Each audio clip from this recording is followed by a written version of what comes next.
Hello everybody, welcome to Stone Void. I'm your host Jay Phillips. Joining me as always is my two awesome co-hosts, Patrick Cullen. Hello.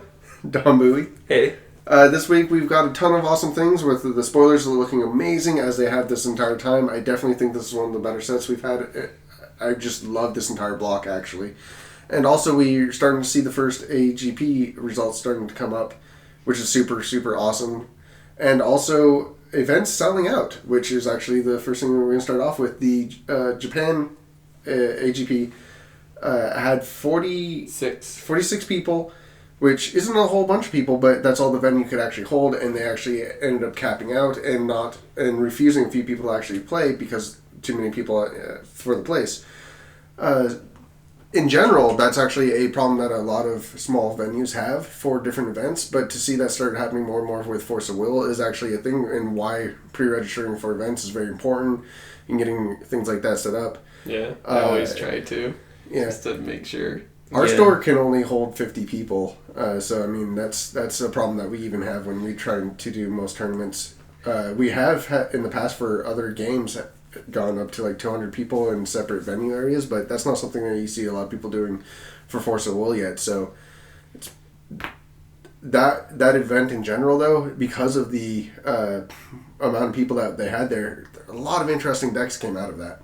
Oh yeah, there's definitely the slew of interesting decks in Japan. I wouldn't say it like really captured the top tiers of the decks. Like it was more of like a random mixture of decks that whatever got lucky went up to top 8. I don't know if lucky is the right.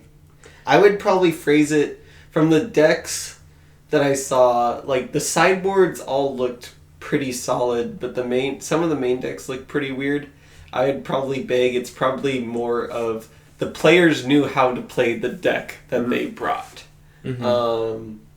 Because I think there was only one, maybe two stealth decks in the top 8 of the AGP in Japan. The one that won was stealth deck, and it looked like a pretty solid deck. Yeah. That one was really good. Sorry, I've kind of lost track of where I was going. A lot of the decks didn't look like streamlined decks, or if they did, they had kind of a theme to them, which doesn't necessarily make it strong. Like the number 8 deck list, which looks like a lot of fun, was an elf tribal deck, but it doesn't look like it would be competitive, like a competitive top 8 deck. Yeah, but maybe we're wrong. You know. Well, I think a lot of this comes down to the decks don't have conditioning against a bunch of random matchups right now. Yeah. So until the meta starts to settle to better set more outcomes, either this deck or that, then you know how to prepare for those ones. But when it's so wide and so vast, a lot of times you can get lost in that mix because you can't build a targeting deck yet. So I think it's so cool that we're in this cloud of like, what's good? Yeah, what's good? I would prefer that. There's a lot of things that are good right now. Yeah, a lot of cool things. In a big contrast to that, if you guys want to just take a look at the deck list that happened here in the States, we see a big difference where people are, and this is where you could just say, well, people, if they net deck, then you know how to build against it easier, and that's where you find more consistent decks start popping up because you do know what the majority, they're just going to bring this deck, so you start preparing against that, and you start seeing a very solid meta coming up of very certain pillars in the format. So you don't see like Tree that took over in Japan, made it in the top listing, and I don't think a Tree made it in the US, did it? Yeah. Both. One in both. One in both of them? One in okay, both, so it did. But still, it's a card that I'm surprised to see keep popping up. Yeah, I guess the defensive strategy and just there's a lot of stone ramp right now. I think that kind of helps Tree. I actually I could be wrong. I don't think there's actually too much stone ramp in one of the deck lists. I can't remember. They're a little, but the US one, was that the one that I said had like all the bomby kind of cards in it? In the Tree? Yeah. I think so, yeah. Yeah, so it's like they're both the lists are like kind of super control late game. It's like they have like almost like very little start, but then like near the late game, it's like they only have bombs. Like, so it's an interesting take on it. I find it interesting considering Tree could possibly get hated out of the format at this point, since we have enough things that don't target players and enough things that kind of avoid the whole interaction. But well, I mean, since people don't know that it's does it matter if it doesn't target the player? Because then it just hits Alice anyways if it does target the player. That's true, but that does mean that you can. There's at least other ways to just get more of that momentum going, as to in the past where you could only target certain things. Sure, and it just there's more ways to interact with the tree than ever, and the tree wasn't that great before that. Well, I mean, Reflect being able to bounce it for practically free. That's true. I mean, it's 2 mana and 2 counters, right? But that feels so easy. I mean, there's very few. I mean, I think Charlotte does it the best now. Mm-hmm. So you'd have to pay 4 mana to bounce it, and Charlotte would have to be flipped. But that's not bad when they're already dead. You're just kicking them one more time. Yeah. And that's the problem with the deck that I've always had is if you're dying, you're dying. Mm-hmm. Just because you get one last, grasp at life doesn't really recover most people, unless you really know how to recover from that, and most players don't. So I usually see a new player show up with that deck and just it falls apart. Yeah, but I mean, it's like Tree is a confusing thing to beat for a lot of new players, and maybe players that weren't maybe prepared for the deck. Because a lot of the Tree people are playing the Flak Jacket. That's like whatever damage dealt to this Resonator is like 0 or something like that. So they put it on Alice. So she's practically... you're practically indestructible as long as she stays on the field. So then it comes down to a sack effect or maybe like a Riza Melder minusing.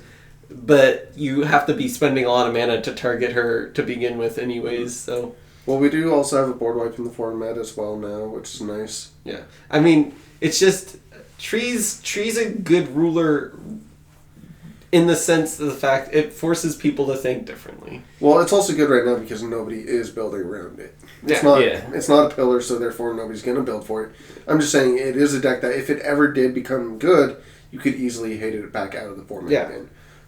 So it's really one of those weird ones where it could end up eventually becoming a meta call deck in the long run, as opposed to a, one that you want to bring each week. Wait until everybody's completely forgot about it type of deck. Not the biggest fan of Tree. And then we see a Hong Long deck in the meta as Number well. Number 1, Charlotte for ARG, Charlotte Hong Long. So I was very confused by this deck because I was like, well, how does it work? It's because there's no filtering of the beasts. Well, that's not necessarily true because you can use Charlotte's effect on either side to discard your hand and then draw up a new hand. But it's like, but what if you discarded those beasts? Well, you're playing... Well, this particular player played at least 2 horns. Mm-hmm. So he could always shuffle his graveyard back into his... deck. I understand that it's not like, oh, you might also have to... That may not always happen, but it's probably pretty consistent enough to where it's going to happen a good percentage of the time. I think Charlotte is a ruler people are going to have to watch out for, and it seems like that it was a mistake to give my Hong Longs away. You could go get them back. No, I'm just kidding. You've already sent them off. It looks like a good deck though. I enjoy it. It's not something that I'm particularly fond of playing. You're not the big bomb monster guy. That's me. Yeah. But Valentina, there's a Valentina deck that also was playing Wong Long too. It's not just the Forsaken Beast package. She's actually playing. This person was actually playing Wong Long also. Yeah.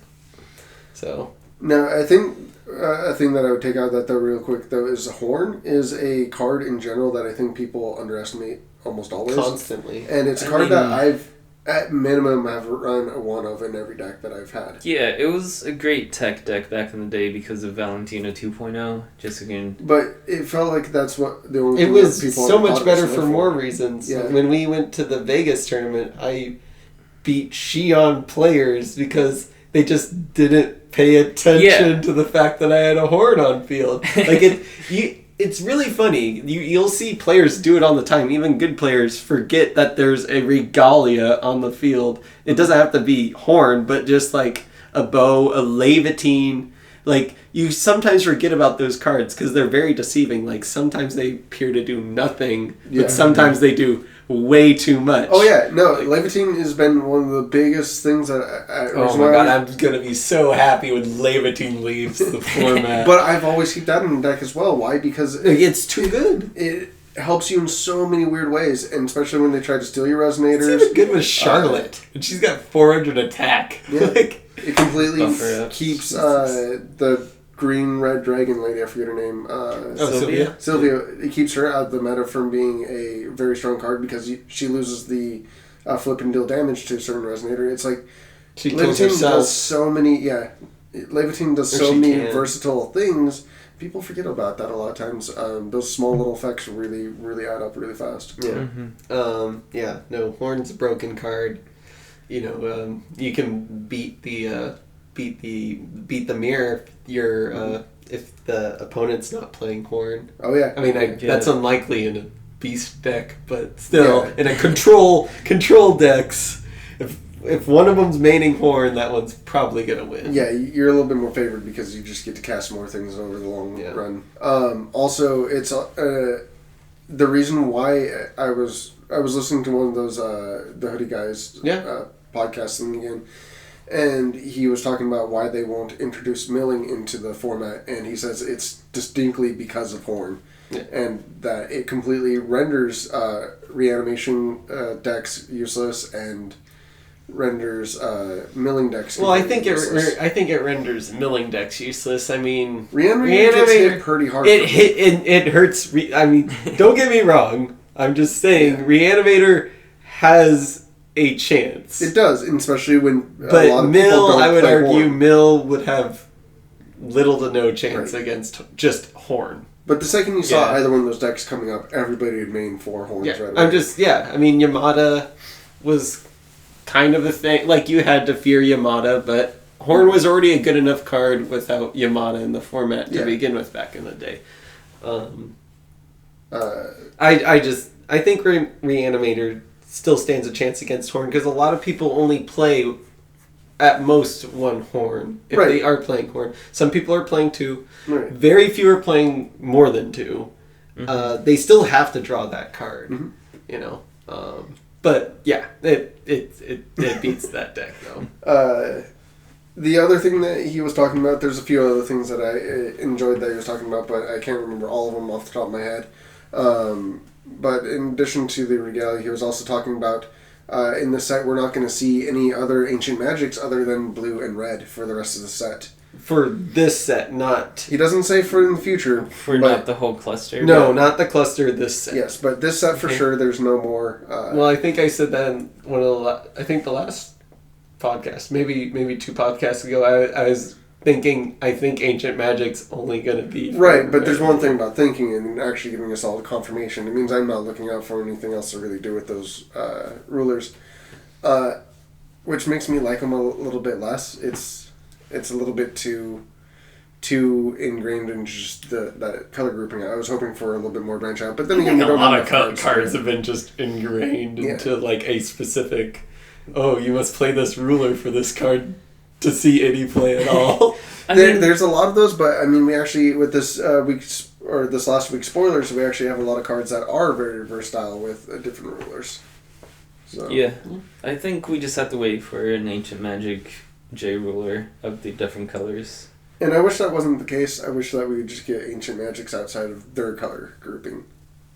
Oh, you're saying there should just be, like, say, a green Ancient Magic without even a green producing Ancient Magic ruler. Yes. I would think that would confuse a lot of people. I think it would, but it would allow them to do a more unique spell without making a free mana completely. And I also don't think that would make it sense lore-wise.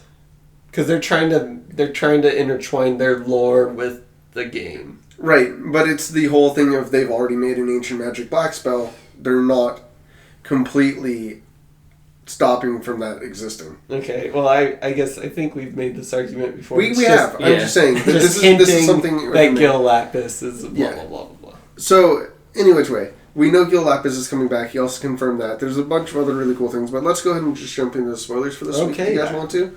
Cool. So the first one that we have is a rendezvous with light and wind for 1 light and 1 green and 2 colorless. The first of the Pact spells. Yeah. So this is actually going to be a whole cycle of things. They didn't focus on one particular thing. They focused on an entire cycle of spells. And yeah, I actually really enjoyed the name Pact, or Pact spells. Mainly because in Magic we have that naming type of thing going on with where commands. The spells are similar. Yeah, like commands and charms all whatever. mean certain things. Aren't there cards called Pacts too? The ones that cost 0 and then you have to pay for them later? Aren't those Yes, Pacts? Yeah. That's Magic. their style of packs. But this is what we're getting as known as our packs. That might change. Who knows what fans will come up with. But it's a quick cast. Shock Choose. cards. Shock spells. rocks. No, just don't. So quick cast. Choose one. If you control a light J/Resonator and another wind J/Resonator, you may choose both, which is really, really awesome about these things because you can get both of them. Mm-hmm. You may put a light or wind resonator with total cost of 4 or less into from your hand into the field, or put 4 +1/+1 counters on each J/Resonator you control. This one is an interesting one. It's not necessarily the most powerful of all of them, and especially since we've had this effect already, and it's not seen play. It's a really good anthem card, but I think it's the weakest of the packs. The fact that it's dual colored. I think the fact that it's a 4 mana is weird. It's an each resonator. We need to see a powerful white or green resonator that's a 4-drop in order for this to be anywhere close to playable. So we do have that chance standby that flips to put a wind resonator of 3 cost or less into play. Yeah, there's also a white one. There's also a white one that does that. White. And the reason why those don't see play and the reason why this won't is because that's card disadvantage. It's the same reason why just any quick cast creature with a second spell, you're discarding a card to put a card in play where you can just play it anyways. The element of surprise isn't enough to make this that good, and the only redeemable part of this pact in particular is the anthem, the plus. Yeah, the +4/+4. So I guess the biggest problem I have with this card is almost all the other cards seem like they kind of synergize with what the ruler strategies are.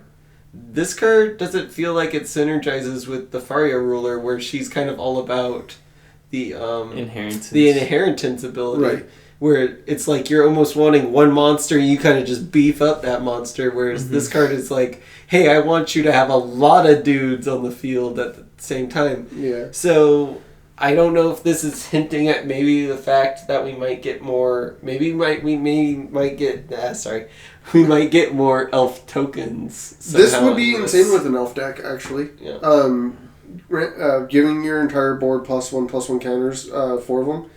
Mm-hmm. Even your J ruler itself as well is the effect that you're going to cast off of this. Mm-hmm. And then sometimes you might put a 4 cost out with it. Mm-hmm. That's where the spell becomes the bonus. If you can already trigger that extra part, then it's good. Yeah. But I don't believe that you'll ever put the 4 cost out. I always think you're going for the +1/+1 counters. Yeah. And that's like you play the spell for the +1/+1 counters. If that's what you want, that's why you play the spell, and that's the only reason why you play the spell. But what is it? The +6/+6 until end of turn though might just sprint to the Beast Lady. Yeah, and that costs 3 mana. Only until end of turn, but I feel like that's just that is probably the better one. Because it's hard to keep a lot of resonators on board. Yeah.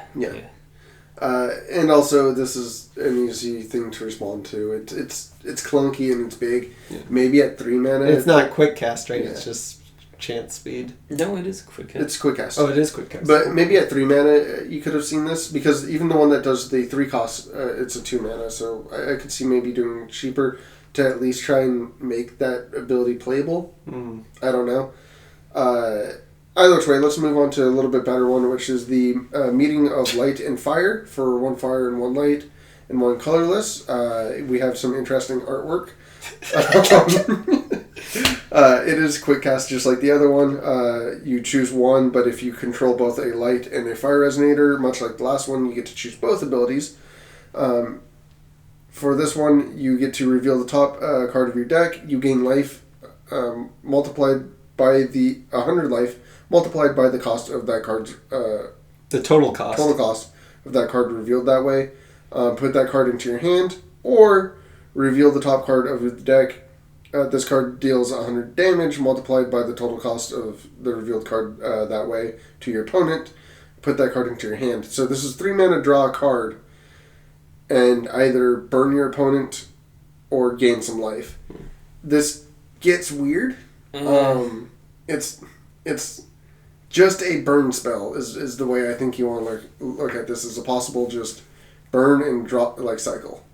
I thought this card was really good. It's only 1 red, 1 white. Oh no, it's 3. Yes. Okay, so I think this is really good if you expect to have both a red and a white, because then you're drawing 2 cards rather than just one. Right. I guess if the wording on this is kind of weird. If you draw 2 cards off this, then it's really, really good. Yeah, because you just need both red and white. But I think the way that you want to look at this is always in worst case scenarios with these cards, of where you only get 1 effect. And I'm pretty sure you're pointing this at your opponent's face at that point. Gaining life isn't that relevant. And you're probably in this kind of deck, I don't think you're hitting anything that big mana cost wise. Especially if you're going for the creature effect of trying to run a bunch of creatures in an aggressive red-white deck. Maybe this is going with the Knights or something like that. So you would say this is the red-white burn, the Lightning Helix is always better than this card? Oh, the Lightning Helix is 1,000 times better than this card. It's guaranteed 6? Yeah, 6 damage? It's guaranteed 6 damage and then gaining 6. And that's just a much bigger life swing in general, because that's 12 in total. Mm-hmm. This one is not very good in general, but it does net you a card. It could see play if there's a burn deck, but I'm not too certain if that's actually gonna see play. Okay. It is a nice filter in a burn deck, but that's about it. Mm-hmm. However, the best one that we have, I believe, out of the whole cycle, and this is in my personal opinion, mainly because I'm going to be running this deck, which is the Plot of Water and Darkness for 1 darkness, 1 blue, and 1 colorless. Quick cast, you get to choose one, but if you have water or darkness, you get to choose both. Destroy target resonator, or put a 4/4 water/darkness fairy resonator into your field. This is always going to be probably cast as a destroy target creature spell, and it could be easily debated that there's already a spell that we have that does this better for just that one mode, and yes, but that card will also rotate out sooner than this one will. We'll have this one in format for a lot longer, and maybe running a split of them, or I mean, this one really is like this probably one. better than Endless Night. I mean, I think Endless Night could potentially do more damage to someone's board, but I mean, this is a lot better in controlled decks. I don't think Endless Night is a quick cast. Yeah, it is. Okay, it's an instant. So Endless Night is the contender for this then. It's similar. Yeah. And that kills it and gives the board -2. And -2, and then in his the new Valentina deck, you get another -2 to something else. -1. -0, -2. It's 2 black, 1 colorless. Right, so it's -0, -2. Okay, sorry, -0, -2. So it can kill something with 400. Right, and this would give -1, -1 to something when you cast this. So that's all really good effects in that deck. I really think you have to play test both of them. I think the upside of possibly getting a 4/4 off this card is really good in a control deck, because then you slowly get to build out the small creatures, or as you're being controlling, as you're being that type of person, you're so happening to get ahead on board as well. And then it also helps cast this card again for more value. Yeah, you get a black-blue resonator. Yeah, it also helps. It just builds that engine in the deck. It adds sack outlets. It adds just more of what you want to do without making you run 2 different spells. So I think ultimately this might see more play than the other one in that deck, than Endless Night. Yeah. So no, I'm really excited for this card. I think this one is going to see play. I mean, it is a black-blue spell too, so even when you flip, it becomes essentially 2 mana. Yes. If you do flip with Valentina. Or Endless Night when it gets that reduction. It gets cheaper, which is really awesome. Super excited about this card. It's a good card. I like it. It is. Symphony of Fire and Water is our... I believe this was the last one for the week besides the... No, there's there's one black, more. And then there's the black. Oh, there is. Okay, there's two more. So this is only 2 cost. 1 fire, 1 water. It is an ancient magic, so you can get it for free or for cheaper if you're only playing one of the single colored rulers. Choose one or both if you control a fire and water resonator. Produce 1 fire and 1 water and 1 colorless. Spend this only to play ancient magic cards. And target chant in your graveyard gains remnant until end of turn is the other option. This is weird. It's an interesting card. This is a weird one where it could be really, really, really good and the end, like, continuation of that combo deck. It allows you as backup plans to make sure that you can cast this card that if it got countered or missed it, or it just allows you to have a more stable combo game for the combo deck. It doesn't have quick cast, which is a weird problem. But it does provide a lot of different ways for that deck to possibly become better. I'm not sure. Or it could possibly be a completely do-nothing card. Yeah. I still don't think that narrow. deck plays too many resonators is the thing. No, this is where you have to choose where you're just giving something remnant out of your graveyard is I think the mode that you're choosing on this, and that's to replay something to end your opponent with. But costing 3 is so much. It costs 2. It gives you a bonus mana. Oh. It costs 2. It could give you bonus mana. It basically becomes a Snapcaster Mage without a body. Yeah. It's weird. It's one of those cards where it could be really powerful and you could possibly play it for free in the first place. Snapcaster. And it could possibly give you a mana bonus. It's a really weird card where it can be flexible. It could be good in a very narrow deck strategy. I don't know where this belongs or if it's actually going to end up seeing play. Because it ultimately could just be a dead card. Mm-hmm. Snapcaster has flash, though. Right. The fact that this doesn't have quick cast is, I think, the biggest problem with it. And it's the only one out of the group. Maybe the next one doesn't, but the next one it's the first one that we have come across that didn't have quick cast in it. Greatly reduces the playability of this card. Mm-hmm. It's an interesting card, though. Yeah. So the next one, it doesn't have quick cast, which is Twining of Wind and Darkness, which is 1 darkness, 1 wind, and 1 colorless. Choose one. If you control a wind or darkness resonator, you, of course, get to choose both, just like all the other ones. Recover up to 4 target magic stones, or put target resonator from your graveyard into your hand. The second ability is very meh, as it's not really... I wish it was 2. It's an ability that we'll probably see a million different times throughout the game. It's never really that good unless it's on a repeatable body or something like that, and then you can abuse it. But the first one, which is the basically ramping you up 1 stone, I don't know if that's a good enough ability. It's interesting. There's a card. Does it bring it into your hand? Creature? It brings it back to your hand. Okay, never mind. I was thinking about some weird combo with this card and the card that brings back a chant. It's kind of okay in what is it? If you played a spell already this turn, Torrent. Yeah, because it attempts. Stones. It can be a torrent enabler. It's a really weird card where maybe one day there'll be something to abuse the stone untapping ability with.Maybe if you can cast it for free somehow. The one thing I like about this card is that, since your J ruler can be one of the quote unquote cards that help make this better, is that the fact that J ruler kind of wants to be flipped as soon as possible, and you can flip it for 0. So that just makes it so that you just need to play 1 resonator as long as it's green or black to activate both modes on it. Right. It seems like that's the one where it's the easiest to get both modes on it. Yeah. Whereas other people can kind of interact. Like, Right. they can't interact in, like, response to you playing that spell. Once you cast the spell and you have both resonators, even if they destroy in response, the spell still gets both modes. But, like, say before you even cast that spell, if they get rid of one of those resonators, like, well, now I'm set back to what my original plan was. I think the biggest problem with the card is it ultimately, the second half of it does nothing unless you've already had something in the grave. Yeah. And the ramping part isn't relevant enough in this format that I think it's going to do. You're already stacking a stone already, so it's like you're probably going to be behind on mana to begin with. Yeah. Like... So it's really weird. Yeah. So the last one that we have for one darkness and one generic, we have Fated Reunion, which looks like Little Lapis is talking to Big Daddy. Yep. So it's a chant. It is not a quick cast.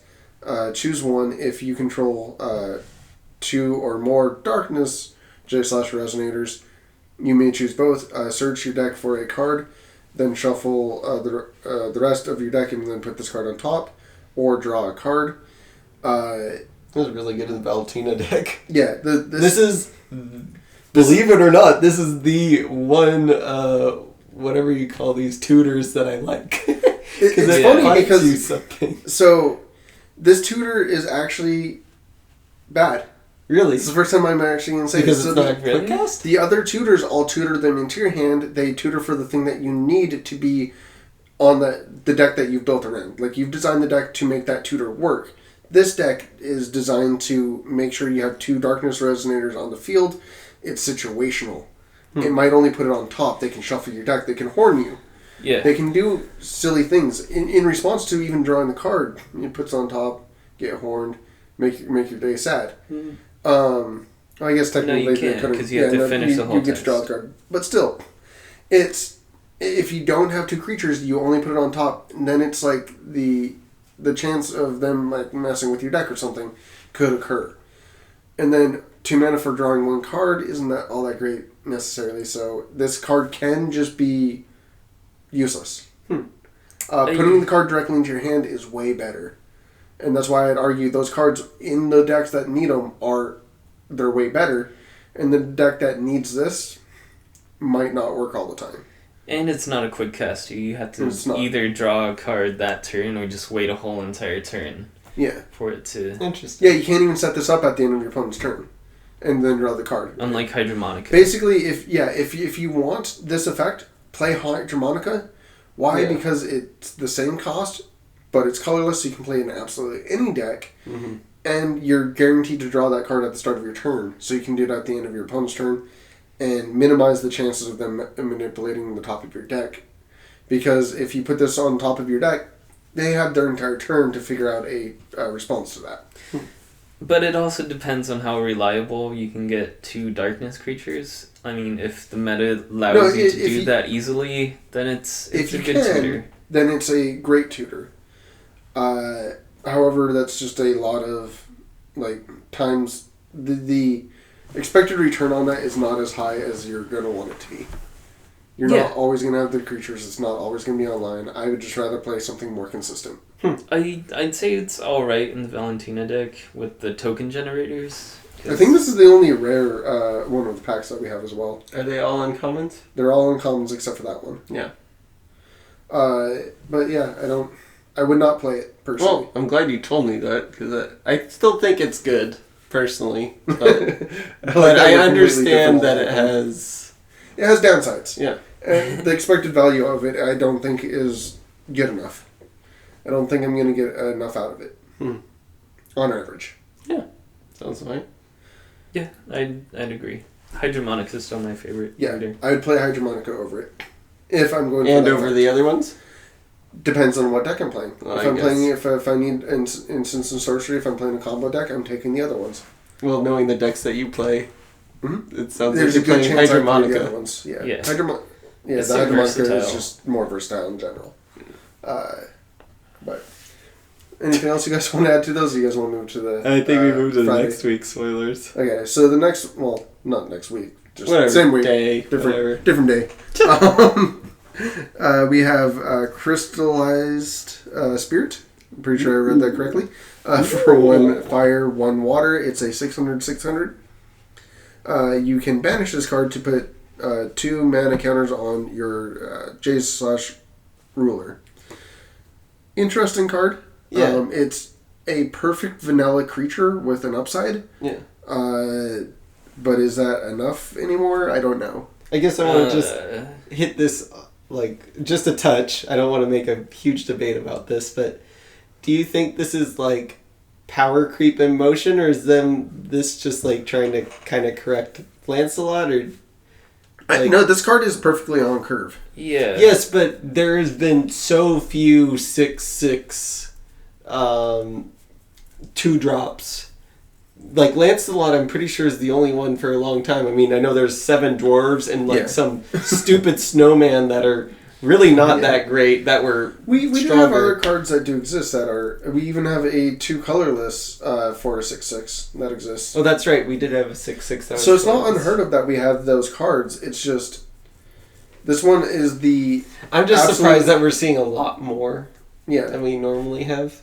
I believe that 2 mana for 6/6 is perfectly on curve, though, so I'm absolutely believe that that's where it should be. I will agree with you. I think Lancelot is overly pushed with his abilities, and he breaks the mold so hard. He is a super rare, or, well, I guess he's a rare. He's a rare.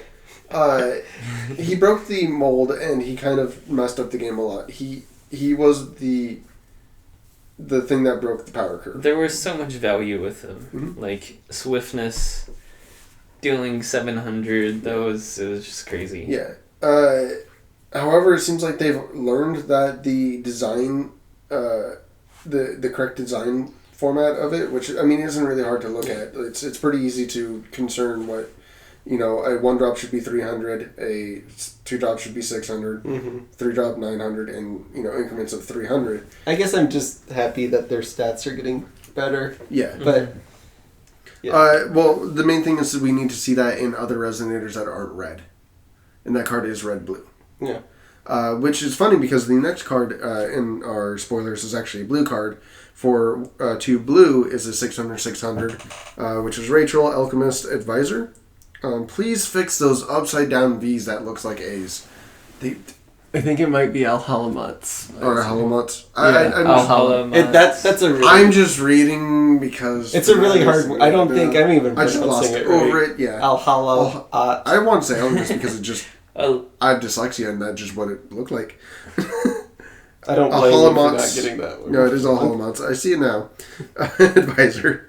So, it has Inheritance for 2 blue. Ooh. Return target resonator to its owner's hand.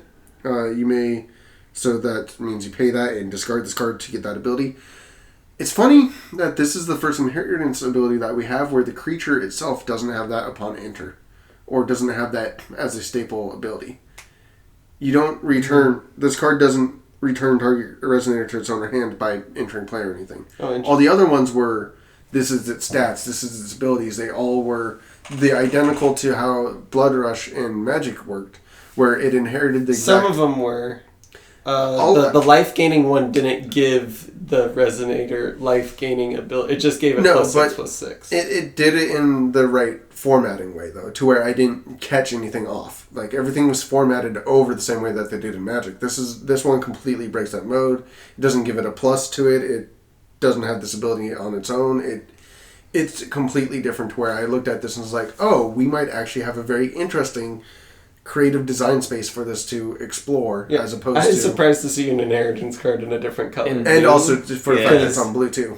Yeah, I mean, but what you were saying earlier about the ancient magic, why isn't it breaking the mold? Right. Now this one breaks the mold. So, yeah, if we want to say it's confusing, I mean, Cthulhu's did that too. Cthulhu's branched out into 3 colors.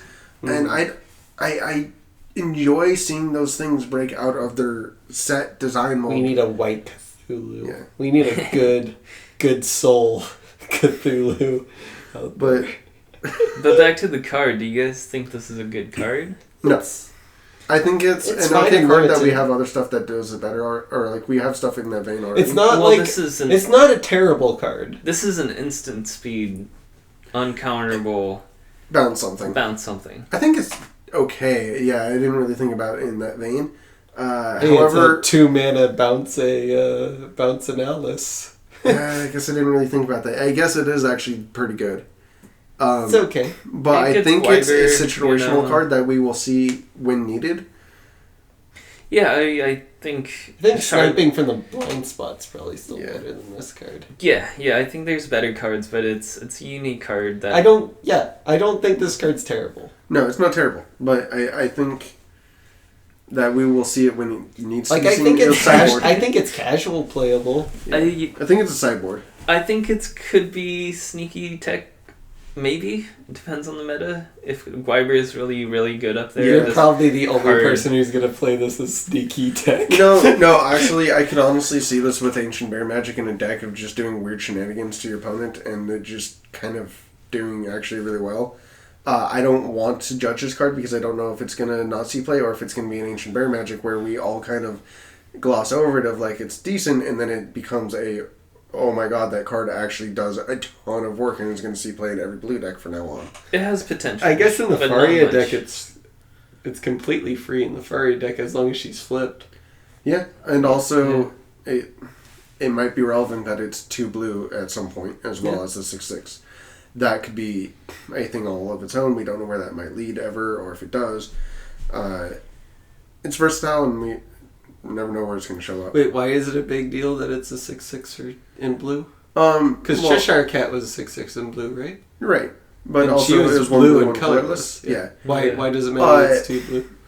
You never know if they're going to add a mechanic that counts the like pips of a creature. Symbols. Yeah, the same way that we're currently counting the amount of pips that you have for when you're casting a chant. You never know if that's going to end up doing it for a creature. Like, that could be relevant eventually. Yeah. You never know. Things like that come up awkwardly. Yeah.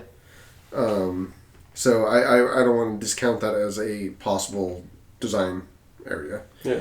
Either which way, we have Rachel's Smile for 2 blue and 3 colorless. This card's funny. We have a very sinister looking Rachel right there. It is a chant Ancient Magic, so staying in the color blue. Quick cast. All J/resonators and magic stones your opponent control. Oh, rest. Sorry. Rest all J/resonators and magic stones your opponent control. This is weird because your opponent's just going to tap all the stones in response. Yeah. So the way that I saw this is just a Law of Silence. Like you play this at the end of your opponent's turn and then you combo off on your turn. It also makes like... Yeah. You do only get to a Law of Silence at the end of their turn, basically. But... I mean, you can Law of Silence them on their turn. They just can... They're still going to still play stuff. Yeah. So it's weird. It doesn't do the same thing as Law of Silence. I think it makes all your creatures unblockable. If you're at like a huge stalemate and you don't know what to do, you can just play this, tap all your stuff. Wait, why is it not like Law of Silence? Law of Silence worked equally on both turns, and it could. The fact there's 2 mana, you could actually just. That's true. Mess up an entire turn for them. This could essentially be free. Yes. I mean, the fact that Ancient Magic could make it free. That is the thing. Like, this card is weird. Yeah, it's weird. For sure. Yeah, it has a lot of potential. I think it's a good card, definitely in Mercurius. Yeah. Right? Well, and Soul, I guess. And Soul. Say that. I'll watch somebody else. I'll watch somebody else play this card. Yeah, I don't know if this card. It's really good and limited. It's a really interesting. It's in a really interesting place. It's a really good uncommon limited card. The fact that it's uncommon and you could just mess. If you get enough of these in your I think it's funny how many Ancient Magic cards we're getting compared to the last block where we had 2 rulers. Oh. Sorry, not block, a set. Where we had 2 rulers and they each, I think, got 3 Ancient Magics each, and now we're getting a lot more. I just thought about this. So Ancient Magic with Soul, his name's Soul, right? Yeah. In limited formats is going to be super gross this time around with uncommon spells like this. As long as you get his little minion to sack for more mana counters. I mean, even flipping him though in limited is not dangerous. Because he gets 5 more off that, right? Only if you have the demon. Oh, no, I thought he get 5 and then he got 5 more if he had the demon. Oh, you mean, yeah, he gets 5 mana counters. Sorry, I thought you were talking about his attack and defense, because he's only a 5/5 right. without the demon. But, yeah, true. I forgot he's really super fragile. tiny. He's very fragile. Well, still, it's funny how good these will be. Right? Is he a 5/5 and then becomes a 10/10, or is it bigger than that? He is... No, yeah, I remember we were talking that you can thunder him. Yeah, so I think he he's was a 5/5. Then he becomes a 10/10. That's so dangerous. Yeah, I think he needs that. So you need to pull that super rare minion, which isn't really that great of a card on its own to begin with. So. No, so maybe if you get the right tools for that deck, it could be just a crazy limited deck. The only limited deck that's not going to happen is the green black ruler. Like you need way too many things for him to even work. Then just unlimited sacking your own stuff is just never a good idea. That's so bad. So we have time guide. Mm-hmm. Yeah. Okay.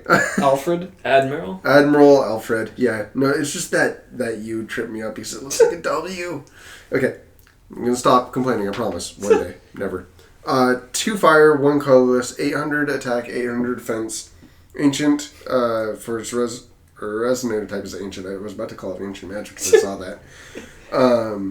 Do we have other ancients? Yeah. We have green ones, right? The blue from There's way back the white one that grabs a field spell. Okay. Rachel's right, but those are all from... they're almost all from Grimm. But this is Grimm's world. So that's why we're seeing them again. When this card enters the field, if you remove 2 or more mana counters from your J ruler this turn, and you have no produced will, put 2 mana counters on your J ruler. That's really weird text. Yeah, so the whole point is they don't want you to remove 2 mana or remove a mana counter and then play him, because it's like, oh, you have removed mana counters, so you get this bonus. They actually want you to spend it on a card and then play that card. They don't want you to just cheat in, get extra mana, which I don't think would even be that busted to begin with. I was kind of hoping this guy would... like this. I would think that, I thought they could have done something really cool with this kind of card,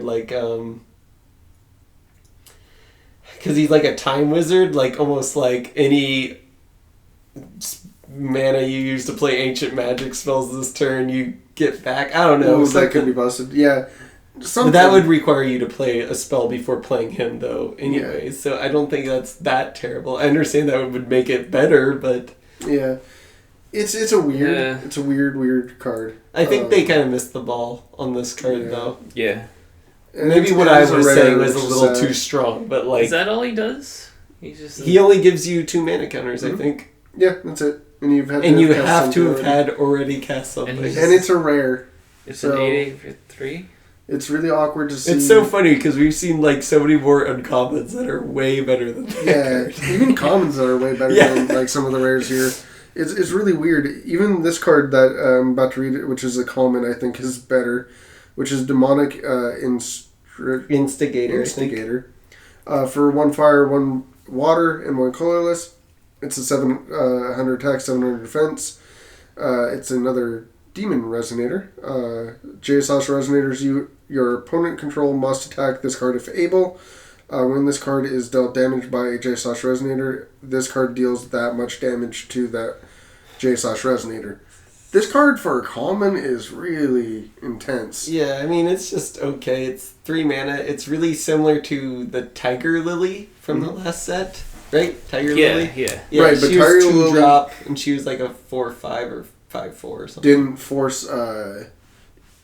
them to attack it, though. This is 3 mana, though. It is 3 mana, but being a lure is really powerful. Only one creature needs to run into it to get rid of it, really. Right, but this thing will double its damage to it. I mean, you're doing 14, at minimum 14. If you can find a way to protect this... I think it's really good in limited. No, it's busted in limited, because we saw how nuts Tiger Lily was in limited. She was insane. She did work. This card is going to do even more work because it's a common, not a rare. Mm-hmm. I think... Yeah, it has a lot of potential. It can kill. It's kind of like the anti-bomb card. It is how I saw Tiger Lily. I could see a weird world where this card actually becomes relevant, though. Explain this world. It's a lure. lure cards are looking at put flak jacket on this card. I don't know. Yeah, so looking at Arthur though, Arthur can completely wipe an entire board. What about that moon spell that you kept on hyping up about? Moon spell? The white spell that like put 2 points. Just go 3 color. Oh my God. Go 4 color with Counters moon. on this Get all the dude. counters. For how go much damage super high. that was dealt to it or whatever? So the thing is well, yes, you do have to find a way to get this thing to be tapped, unless they have precision, and then they can attack it. So it's a precision remover, not too good. So you have to find a way to get this thing tapped. So that means you're gonna have to be aggressive with it, so that way they can You attack have into to attack with it. Yeah, so that way they can attack into it. So that does make it clunky and weird. However, it always trades with whatever it hits, and if you find a way to preserve it or make sure it doesn't die from small things, this card could potentially become good. I don't know how you make it good, but it is the lure effect is what makes this card something to at least remember exists. Yeah. Bear magic takes care, saves it from one attack. Yeah. And then it kills another That's thing. something. Yeah, I mean, I don't know. I guess what my input on this card is I wish this art was on the super rare. So, what this card is missing, and because it, for some reason, thinks it's a bird from the old set, has wings and doesn't fly. It's just a little flying... Its wings are too small to carry its body, probably. Like the dragons? Like Ziz and all the other birds. Ziz needs... He gains the ability from evolution. He evolves into being able to fly. But the rest of them all were like, let's not fly. I guess there was... Yeah, the other 2 birds, though, like Hausen, Gungan, Dungan, couldn't fly. But, yeah. Holy crud, this name is just gonna murder me. I love this card. Prokaryotic. Yeah, prokaryotic. Prokaryotic being. Probiotics. Being. For 1 fire and 1 water. It is a 0/0. And much like all probiotics, does nothing. Just kidding. This card gains +200/+200 for each chant in your graveyard. For 1 fire... this card gains swiftness until end turn. For 1 water, this card gains flying until end turn. Those abilities are actually really relevant for this card. This is a interesting card, but we've had this effect already, and it's done nothing in the past, which is why we're seeing it. But spells are becoming to be more of a big deal than they were. Right, but there's a reason why this one is an actual uncommon. They released the last one, I believe it was at rare, and they're now just like let's step it down. Which one was it? It was a Cthulhu, I think. Yeah, it was a little right. I think at first strike. Yeah, or something. So it's something where they're gonna have to play with a lot to find the sweet spot for the card to actually be relevant. Is this the relevant version of it? I don't know. It is +2/+2. It's +2/+2 and dies to horn. Yeah, it does die to horn. I mean, that's true. I didn't think of that. That's ultimately why that card sucked last time too. Is there was so many ways to remove it to the graveyard, or it does nothing if you haven't interacted with your opponent. So if you're like spells matters, let's play control deck with it. What happens if you're playing against the mirror match and you both just stare at each other for half the game and saying, tap for a stone, pass. This card starts looking like a 0/0. I really like this card, though. I thought this card was very No, I like it too, and I liked the last one that existed. I even tried to play that last one for a minute, and it just did nothing because the format, the way that this game plays, can easily make that do nothing. Yeah. I guess, from all the spoilers we've seen, I'm a little concerned because we haven't seen, any support for the last set. There's no Cthulhu's, right? No. Other than Narcothep, but she's red-white. And Cthulhu's were destroyed from this world, remember? Yeah, but they're coming back. Right, but they're coming back. Allegedly, they were all destroyed, so the ones that were here are gone. Coming back. Yeah. We're not seeing any Onis. We're gonna see elves because we're gonna see that pretty soon. We saw Onis in the last set. Yeah, not this set. That's what I'm saying. This set is not expanding really on the last set. Other than the ancient magic, that's kind of the only one that's being touched on. I think... No fairy tales. No vampires. That's true. Well, yeah, when you started saying that, that's true. But however, I feel like this set is very open to any... Like, this is just a good everything set. No, like I am really liking this set. Yeah. I think the set vibes and I like with the everything. last set. I'm just saying there's not much support for the There's not much synergy, but Yeah. there's just like two solid sets Yeah. close by each other. I will gladly say that Curse of the Frozen Casket, I didn't know if how it was going to play out, but it's quickly becoming... If the cards keep going this way, this will be my favorite set so far in this game. I really liked the first Grim set. I thought that was just going to be like the thing that held me for a long time after the last cluster. Mm. But this cluster is so well balanced and so well positioned. I really think that this is... They're hitting a good stride right now already. I thought this might hold out for a while. I thought maybe we were going to wait a while before they really got the game to a balanced state. And, but no, it seems like this one they've really got, they've had enough time to really play with what J-Ruler should look like and how a lot of these interactions should be. I think it's much more balanced than anything else we've had so far. Yeah, it's cool. Yeah, the Grim set was pretty busted, and then Regalia was pretty busted. Yeah. And, yeah. I'm actually looking pretty forward for LS block to be rotated out.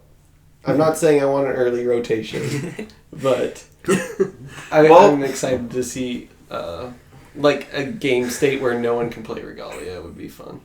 So this is an interesting thing. So Alice will be rotated out by the next World Cup no matter what, because that was when we introduced the whole new cluster as a thing. And that's really interesting and all, and we get to play with this cluster and the next, potentially, unless they do like they did last time, where they also wipe out this entire cluster and focus on just the single set next time around. I really don't know what they're going to do for Worlds anymore, and I'm really hoping that they choose to... I think Worlds is always going to be the first set of the new block. It will always be the first set of new block, but just that block alone? Block or do you think they'll finally let this block exist during that event? I thought they stated it was always just going to be the first initial set, and maybe starter decks that come out with it. I really, really hate that. That. So you kind of have to see it as a privilege to be able to play with the cards first before anyone else, though. So this is the way that I would understand it. I would understand if it was a heavily if everybody was watching that stream and it was a great way to sell the product and get people to look what's coming out, look what's super great and super everything that's going out. But that's not what it is. A lot of people look at that is they don't really know what that means for the old cards. And it also disincentivizes people that are buying in. If you go win your ticket in, if I went to last event, won my ticket into the next event, and then between now and then, I don't need to pick up any more cards. I don't need the other two sets if I'm not going to play with them at the Worlds. Between now and then, unless I want to play for fun, I've already got my winning in. And also, people are afraid to also invest in cards if they think they rotate early. It sends a mixed message. Okay. I think in general, it's a confusing strategy to only play with the newest set. So you're saying, say the first US AGP comes out, you win it, you're not incentivized to buy the other two sets that come out after the first AGP. Right. It can create that weird situation.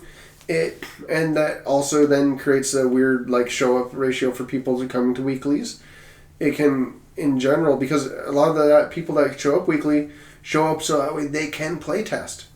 There's just different weird marketing ways of why I don't agree with only playing with the newest thing unless it was so heavily marketed to show people the new set, and it was I think so they're well trying. I think they're trying, but I think the game's too small to already do that. I think Magic can. They're doing way too many things they shouldn't be doing, but they're doing them. We just gotta let it roll. I think they're doing really great on everything for the most part. But this is something where I wish that they would look at Magic. Magic got away from doing limited because they didn't want to focus too heavily on the newest set. They wanted to focus on the entire 2-year format for Standard, because that's how they're going to sell everything. And that model is something that I think Force of Will should look at when they go to their Pro Tour as well. It's just a better way to make sure that people know what products they should buy to be playing in the current competitive meta. I guess I do see your point. I guess just based on what I know about this player base, a lot of people love just the art of the cards, and just I feel like a lot of people just want to own these cards to begin with. Right, but this is just purely as a marketing thing. Is all I'm really going on a phone tangent about. And then when when Worlds comes around, when the new AGPs start, maybe you didn't do so hot at Worlds, you might need to reinvest into those cards that you missed to begin with. No, the next set and that's true. That's the whole thing. I'm just saying the way that makes it look to players from the outside. I'm not really talking about the people who are already invested and ingrained into this. Mm-hmm. I'm going to buy everything. I'm going to do everything as normal and keep up with everything because I'm already in here.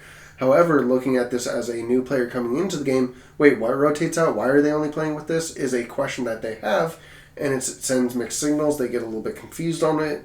It's not a limited format, so why are you only playing with this set? Yeah, but I don't think new people are really going straight to Worlds and being like, they still look at it. It's still something they look at. I think some people do, but not all of them. They still want to net deck off of it, right? Yeah, they net deck off of them. People do that. But also the thing is it becomes a publicized thing of, we were only playing with the newest cards at some points in the store. Because we were testing for certain formats, certain things like that. Yeah. And when that occurs, players walking into that, they believe that stuff's already rotated out. They believe this thing had already occurred, or XYZ. It's the perceived perception of the people on the outside looking in. If they think, oh, every time World comes out, everything rotates, that's not true, but it's what they hear. Because they just see that tournament. That's what they look towards to model themselves after. And it can confuse the people trying to purchase in. It's an odd way to sell and market it, is all I'm really getting at. Not that it might not be more entertaining to see a complete shakeup of the meta during that time. That's a really cool idea. This is not something I'm talking about for ingrained players, for me and you. Mm-hmm. This is completely from the outside of somebody walking into this blind. And you know how weird that looks for some people that don't play TCGs walking into a game. They don't understand a lot of things about how everything's working. I guess when I first came to this game, I didn't go straight to the crazy tournaments. I went straight to DMO 7-3. But that kind of helps. You're also a person that came from Magic, where you already know that these resources exist and things like that. There's a lot easier convergence for Magic players over to Force of Will than it is to just new players in general. My problem is trying to get a whole group of kids from high school into the store. How's it going, guys? Welcome on back. Sorry about the cutoff that we had just there. Our debate got a little bit too heated and the camera decided to just forfeit the match for us, since we seem to have gone to time for the round. Yeah, I mean, it wasn't really a debate. You're lecturing me on how it works. Tell me why. I mean, I don't really know why. Well, yeah. I can understand the intro product thing quite clearly. Well, so that's something that you guys missed. It was actually a big debate about as to why we believe that Force of Will is having a problem getting new players in sometimes. And the confusion with the tournament stuff does occur. And then the second one that we actually said was actually the lack of introducing product, introduction and whatnot. Introductory products into the game. I think the confusion of tournaments sometimes is a problem, and the lack of those things can combine to making new players not knowing where they should always start in the game. Yeah. That's completely relieved as soon as we get stores that are willing to walk new players through it. But most times you don't always have time to grab somebody by the hand and walk them through the stages of this is Force of Will, this is how you do it. Yeah. But when you do have a great staff that does that, like Don, I've seen him introduce new people into the game very easily. But that's all down to stores. But what I'm talking about is just looking at the game from the outside, finding out that there's a game that I can't play with anybody online is a problem because then they can't really learn that way. Learning that oh, the format shifted or the format changed, that's a really awkward thing to look at from the outside as well, because you don't know what to buy into coming in new. And then the lack of introductory products that look like they rotated by the time that somebody's playing something else anyways is really awkward. I think all these things are not incorrect. I feel like Force of Will is doing a really great job with just about everything, but it's communicated in a little bit of a lackluster way. And there is outlets for us, like our show and EMO73 and Alexander are all really great resources for players to get into learning, which is something that Magic players know directly to run to and go to, and even Yu-Gi-Oh players for that. But there's a huge amount of people coming into card games right now that don't have a clear message way to get into it. Magic has the most clear and precise way for most people to do that, and Yu-Gi-Oh's lucky because they have a TV show to push their product onto kids that don't even know how to play the game. Those are great outlets for them, but we are seeing in general right now a huge decrease in young players playing any TCG in general, and it's something that I would like to see all the companies look for. Doesn't matter if it's Force of Will or Magic, to try and find a way to revigorate, explain a clear... We need more sexualized art to get the little kids in there. A clear, direct message to get kids back into playing TCGs. I think one of our biggest renaissance with TCGs right now is a lot of people who played Magic back in the day finally got old enough and had kids of their own that finally grown up and started playing cards again, and everybody shoehorned those people into playing for those young kids. But I would see the demographics of everybody turning out at most tournaments are late teens to mid-30s. The top 8 of the US ARG we were talking about, I think everyone... the youngest age wasn't 25, but everyone was over the age of 21, I believe. Yeah. Which is fine, but it is a odd way to try and grow your market. It's a weird way. And I'm sorry if this is really confusing since the camera cut out. I don't really know where I split off on this topic, and we actually went into a good debate why Don was fixing everything. So maybe I'll listen to what we've said during this video, and we'll come back and talk about this again later. It's a good discussion. Because it is something that I think we should talk about a little bit more every now and then. But in which way, I think that's all that we have for this week, and the camera doesn't like us anyways. So thank you all for watching. As always, I'm your host, Jay Phillips, joined every week by Patrick Collins and Don Bowie. Have a good night, guys. Bye-bye.